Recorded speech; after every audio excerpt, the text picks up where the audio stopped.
So hopefully you enjoyed this little time lapse for Attila. Now I would like to explain a few things about what happened, and in the meantime you're able to take a look at some of the AI army builds. First of all, I would like to apologize for the lack of overviews for the Slavic DLC. I was kind of ill when the DLC dropped, which is why I decided to make this one first. Also, I'm sorry for the shaking or moving campaign map in this episode, however I can't do anything about that. It's a lot harder to make it steady in Attila compared to Rome 2 for some reason. So as you could obviously see, the map ended up pretty familiar for most of you probably, at least 60% being destroyed. The White Huns in the east did extremely well and were responsible for almost all raised regions in the east of the map. Normally the Sassanids would kill them after a few turns, however this time they were pretty much untouched by them. The White Huns crippled the Sassanid Empire and therefore prevented it from being strong enough to defeat the Eastern Romans as well. Meanwhile in the north, the regular Hunnic faction did extremely well as well. I would say about 95% of all raised regions in Europe is due to the Huns. You could see the path that they took as Attila declared war to factions one at a time mostly, until almost all of them were destroyed.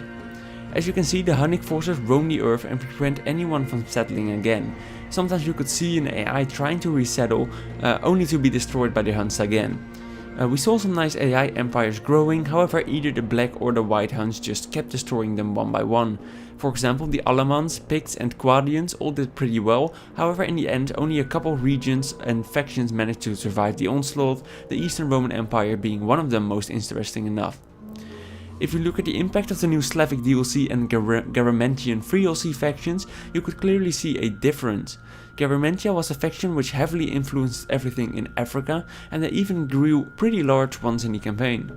The Slavs weren't really expanding, however they did withhold the Huns for a while. Usually that area of the map gets raised way earlier in the campaign. I still hate the fact that the AI just refuses to recolonize the world though. Even with the Slavic factions, they will do it every once in a while. However, it's still like a 2% chance of them actually trying to do it. For example, the Eastern factions just refused to recolonize the East after the White Huns destroyed it, and at the end of the campaign there were still like 35 factions alive trying to recolonize a new region, but just refusing to do so. In my opinion, the AI should be a lot more likely to expand, but that might be just me. Still, I hope you enjoyed this Attila time-lapse. Next time I'll take a look at the DLC campaigns for Attila. Thanks for watching and I'll hopefully see you in the next one. Bye bye.